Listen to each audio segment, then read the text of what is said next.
Hello friends, MCQ part 4 में આપણે વીજ પ્રવાહ, ઓહમનો નિયમ અને કિર્ચોફના નિયમ વિશે ચર્ચા કરીશું. એના રિલેટેડ એમસીક્યુ જોઈશું. સવાલ નંબર 1, ઓહમના નિયમ અનુસાર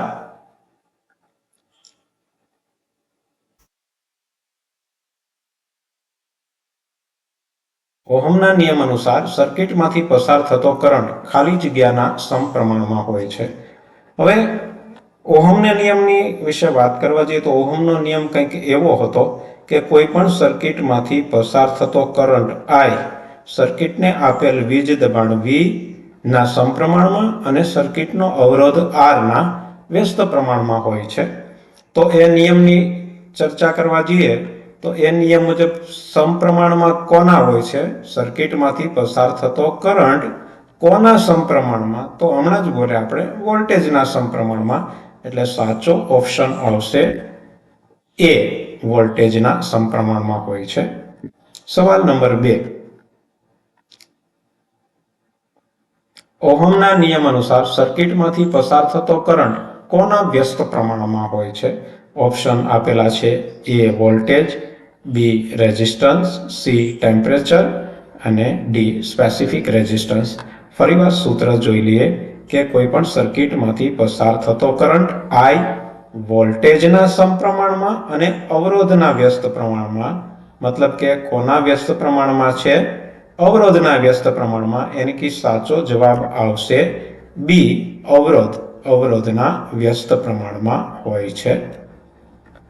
સવાલ નંબર 3, 10 ઓહમ રેઝિસ્ટન્સ ધરાવતી સર્કિટને 10 વોલ્ટના વીજ દબાણ સાથે જોડવામાં આવે છે. તો તેમાંથી કેટલા એમ્પિયરનો વીજ પ્રવાહ પસાર થશે? આ દાખલો પણ ઓહમના નિયમ મુજબનો જ છે. હવે આ દાખલો ગણવા માટે પહેલા આપણને જે ડેટા આપેલા છે એ પહેલા કલેક્ટ કરી લઈએ. સૌપ્રથમ અવરોધ આપેલો છે, R બરાબર 10 ઓહમ આપેલા છે. વીજ દબાણ વોલ્ટેજ 10 વોલ્ટ આપેલા છે. વીજ પ્રવાહ શોધવાનો છે, યાની કે I શોધવાનો છે. તો ઓહમના નિયમ અનુસાર I નું સૂત્ર થાય I બરાબર V ના છેદમાં R. મતલબ કે V બરાબર 10 વોલ્ટ છે, R બરાબર 10 ઓહમ છે. એટલે જવાબ આવશે 1 એમ્પિયર. એટલે સાચો જવાબ છે 1 એમ્પિયર. સવાલ નંબર 4, એક ઇલેક્ટ્રિક હીટરને 240 વોલ્ટના સપ્લાય સાથે જોડવામાં આવે છે. ત્યારે તેમાંથી 8 એમ્પિયરનો વીજ પ્રવાહ પસાર થાય છે. તો તેનો અવરોધ કેટલો હશે? સેમ વસ્તુ ઓહમના નિયમ અનુસાર દાખલો ગણવાનો છે. તો પેલા ડેટા આપેલા છે એ કલેક્ટ કરી લઈએ. સૌપ્રથમ વોલ્ટેજ આપેલા છે, V બરાબર 240 વોલ્ટ છે. વીજ પ્રવાહ આપેલો છે I બરાબર 8 એમ્પિયર અને આપણે અવરોધ શોધવાનો છે. તો ઓહમના નિયમ મુજબ અવરોધનું સૂત્ર છે R બરાબર V ના છેદમાં I. મતલબ કે 240 છેદમાં 8 એટલે છેદ ઉડાડતા જવાબ આવશે 30 એમ્પિયર, 30 ઓહમ. એટલે સાચો જવાબ છે 30 ઓહમ, યાની કે ઓપ્શન બી. એક કારમાં અલ્ટરનેટર સાથે 3 ઓહમનો લોડ જોડવામાં આવે છે. ત્યારે તેમાંથી 4 એમ્પિયરનો વીજ પ્રવાહ પસાર થાય છે. 3 ઓહમનો લોડ જોડતા 4 એમ્પિયરનો વીજ પ્રવાહ પસાર થાય તો વોલ્ટેજ શોધવાના છે. સેમ વસ્તુ આગળના દાખલાની જેમ જે વસ્તુ આપેલી છે કલેક્ટ કરી લઈએ. તો R બરાબર 3 ઓહમ આપેલા છે. I બરાબર વીજ પ્રવાહ 4 એમ્પિયર આપેલો છે. વોલ્ટેજ આપણે શોધવાના છે. તો ઓહમના નિયમ મુજબ વોલ્ટેજનું સૂત્ર છે V બરાબર I ગુણ્યા R. મતલબ કે I છે 4 એમ્પિયર અને 3 ઓહમનો રેઝિસ્ટન્સ છે એટલે 4 ગુણ્યા 3 12 વોલ્ટ આવશે. સાચો જવાબ આવશે 12 વોલ્ટ, યાની કે ડી. સવાલ નંબર 6, ઓહમના નિયમનો ઉપયોગ નીચેના પૈકી કોના ઉપર કરી શકાતો નથી? તો આ ઓપ્શન સમજવા માટે આપણે અગાઉ ઓહમનો નિયમ જ્યારે અભ્યાસ કરતા ત્યારે જોયું હતું કે ઓહમના નિયમની અમુક મર્યાદાઓ હોય છે કે જ્યાં ઓહમનો નિયમ ઉપયોગ કરી શકાતો નથી. તો એ પૈકી સેમિકન્ડક્ટર એવી વસ્તુ છે કે જેની અંદર આપણે ઓહમના નિયમનો ઉપયોગ કરી શકતા નથી. એટલે સાચો જવાબ આવશે સી, સેમિકન્ડક્ટર ઉપર આપણે ઓહમના નિયમનો ઉપયોગ કરી શકતા નથી. સવાલ નંબર 7. ઓહમના નિયમનો ઉપયોગ નીચેના પૈકી કોના ઉપર નથી કરી શકાતો? સવાલ સેમ છે, એનો એ જ ઓપ્શન અલગ અલગ છે. જેમાં ઓપ્શન એ રજિસ્ટર આપેલો છે, બી ઇલેક્ટ્રિક હીટર આપેલો છે, સી તાપદીપ્ત લેમ્પ અને ડી ટ્રાન્ઝિસ્ટર. તો થોડી વાર પહેલા જ આપણે જોયું કે ઓહમના નિયમનો ઉપયોગ સેમિકન્ડક્ટર ઉપર નથી કરી શકાતો. તો સેમ વસ્તુ છે કે ટ્રાન્ઝિસ્ટર સેમિકન્ડક્ટર છે, તો એના ઉપર એમાં તેના ઓહમના નિયમનો ઉપયોગ નથી કરી શકાતો. તેથી સાચો જવાબ આવશે ડી, ટ્રાન્ઝિસ્ટર. સવાલ નંબર 8. નીચેના પૈકી કયું સૂત્ર ઓહમના નિયમ માટે સાચું નથી? હવે ઓહમનો નિયમ આપણને ખબર છે કે કોઈ પણ સર્કિટમાંથી પસાર થતો કરંટ I બરાબર V/R, મતલબ કે વોલ્ટેજના સમપ્રમાણમાં અવરોધના વ્યસ્ત પ્રમાણમાં છે. એના ઉપરથી અલગ અલગ સૂત્રો બને છે, પણ I બરાબર V/R છે તો I બરાબર I/R ન થઈ શકે. એટલે સાચો જવાબ આવશે I બરાબર I/R. આ સૂત્ર છે એ ઓહમના નિયમ માટે સાચું નથી. સવાલ નંબર 9. નીચેના પૈકી કયા કમ્પોનન્ટનો સમાવેશ એક્ટિવ કમ્પોનન્ટમાં કરવામાં આવે છે? તો જે એક વ્યાખ્યા બરાબર સમજી લો કે જે કમ્પોનન્ટ છે ઓહમ અને કિર્ચોફના નિયમોનું પાલન નથી કરતા એને એક્ટિવ કમ્પોનન્ટ કહેવાય. જે પાલન કરે છે એને પેસિવ કમ્પોનન્ટ. તો સ્વાભાવિક છે, હમણાં જ આપણે જોયું કે સેમિકન્ડક્ટર છે ઓહમના નિયમનું પાલન નથી કરતા. ડાયોડ છે સેમિકન્ડક્ટર ડિવાઇસ છે, તો ડાયોડનો ઉપયોગ આવશે, એક્ટિવ કમ્પોનન્ટમાં સમાવેશ થશે. એટલે સાચો જવાબ આવશે સી, ડાયોડ. 10 નંબર. નીચેના પૈકી કયા કમ્પોનન્ટનો સમાવેશ પેસિવ કમ્પોનન્ટમાં કરવામાં આવે છે? તો જે પાલન કરે છે એ બધા પેસિવ કમ્પોનન્ટ છે. જેમાં ઇન્ડક્ટર, કેપેસિટર, ટ્રાન્સફોર્મર આ બધા એવા છે જે તમામ ઓહમ કિર્ચોફના નિયમોનું પાલન કરે છે. એટલે સાચો જવાબ આવશે ડી, આપેલ તમામ. સવાલ નંબર 11. રેઝિસ્ટરનું મૂળ કાર્ય ખાલી જગ્યા છે. રેઝિસ્ટર એટલે કે અવરોધ. ફરીવાર અવરોધની વ્યાખ્યા કંઈક આપણે એવી કરી હતી કે વીજ પ્રવાહના વહનમાં રૂકાવટ ઊભી કરનાર પરિબળ એટલે રેઝિસ્ટર. તો રૂકાવટ ઊભી કરવી મતલબ કે વીજ પ્રવાહને કંટ્રોલ કરવો. તો એનું મૂળ કાર્ય વોલ્ટેજ વધારવાનું, એ ઓપ્શન એ તો નહીં જ આવે. એટલે વીજ પ્રવાહને નિયંત્રિત કરવાનું કામ છે, મતલબ કે કંટ્રોલ કરવાનું કાર્ય અવરોધનું યાની કે રેઝિસ્ટરનું છે. એટલે સાચો જવાબ આવશે બી, વીજ પ્રવાહને નિયંત્રિત કરવાનું. સવાલ નંબર 12. રેઝિસ્ટરને કયા મટીરીયલમાંથી બનાવવામાં આવે છે? Option A superconductor, B conductor, C semiconductor અને ડી બેડ કંડક્ટર. તો રેઝિસ્ટરનો મતલબ જ થાય જેની અંદરથી વીજ પ્રવાહ આસાનીથી પસાર થઈ શકતો નથી. તો પછી સુપરકન્ડક્ટર, કંડક્ટર તો ન જ આવે. એટલે સાચો જવાબ આવશે ડી, બેડ કંડક્ટર. રેઝિસ્ટરને બેડ કંડક્ટર મટીરીયલમાંથી બનાવવામાં આવે છે. સવાલ નંબર 13. નીચેના પૈકી કયો રેઝિસ્ટન્સ ભૌતિક સાઇઝમાં મોટો? ભૌતિક એટલે ફિઝિકલી. તો એમાં 4 ઓપ્શન છે.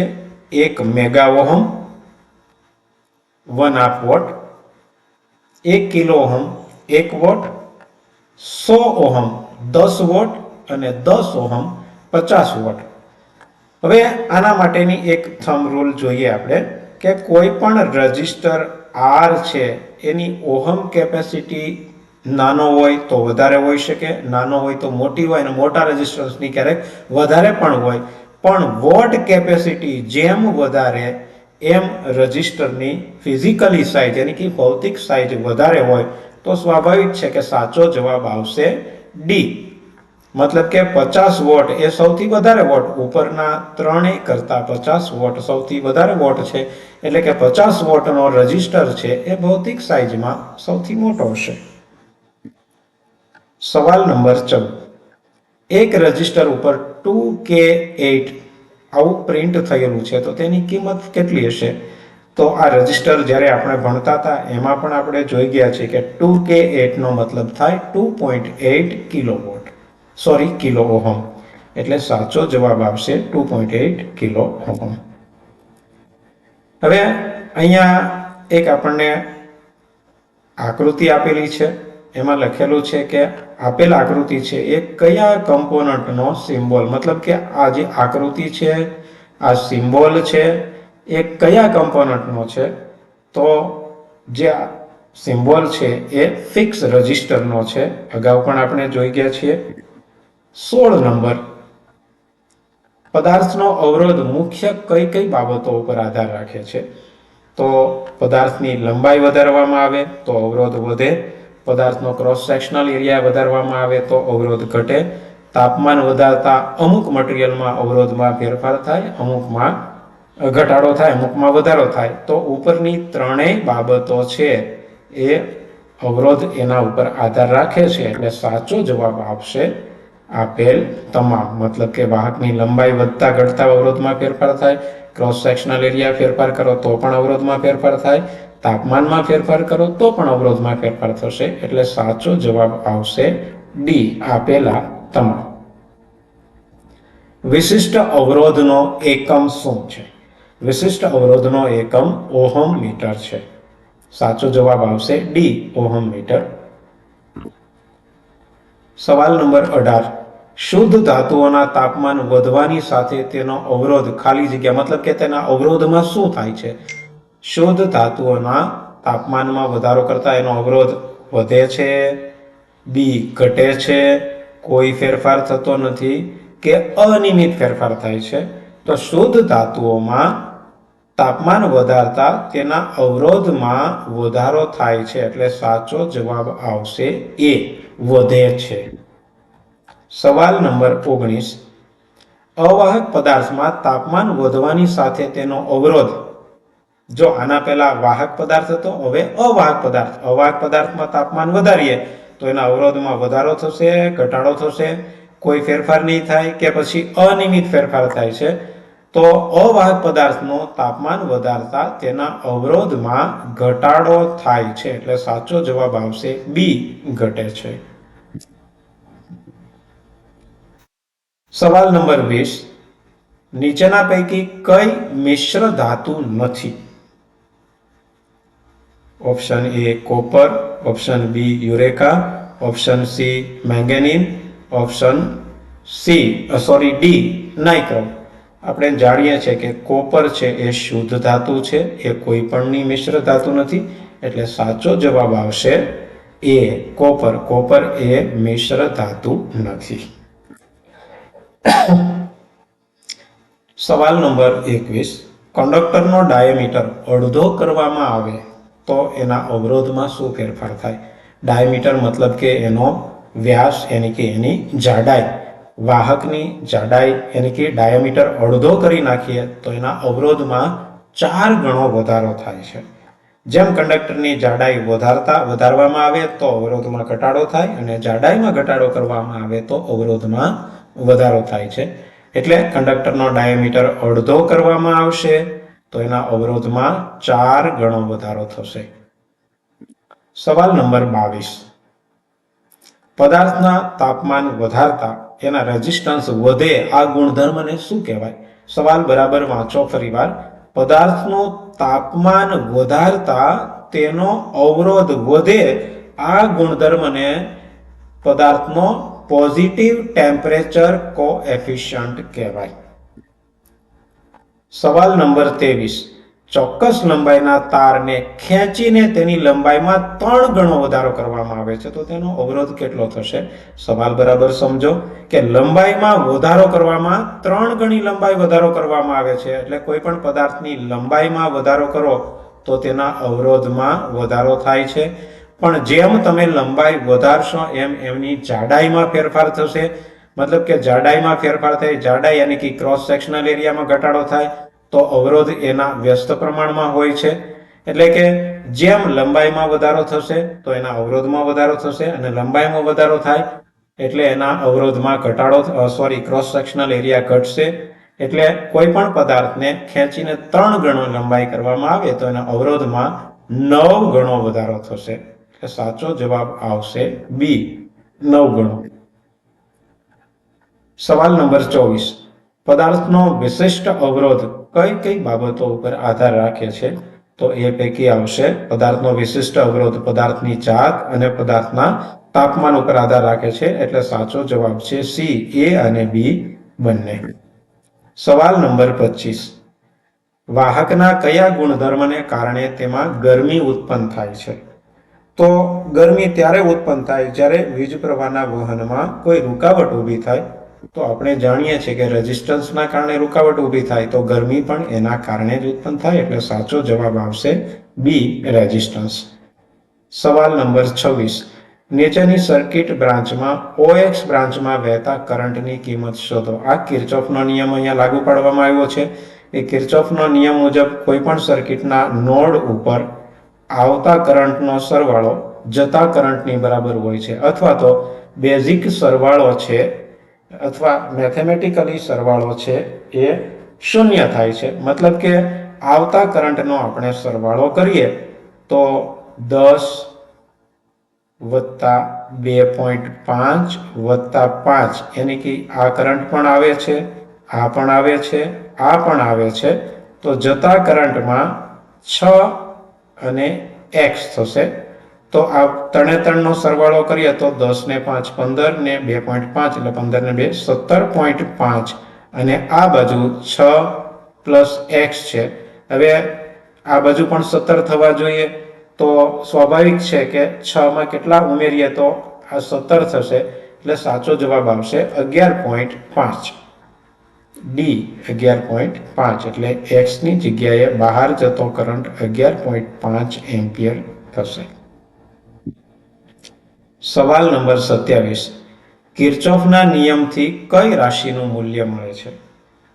હવે કિર્ચોફના 2 નિયમ છે, વોલ્ટેજનો નિયમ પણ છે અને કરંટનો નિયમ પણ છે, પરંતુ પ્રથમ નિયમ એવું કહેવામાં આવ્યું છે, તો પ્રથમ નિયમ છે કિર્ચોફનો કરંટનો નિયમ છે, એટલે પ્રથમ નિયમની મદદથી કરંટનું મૂલ્ય મળશે.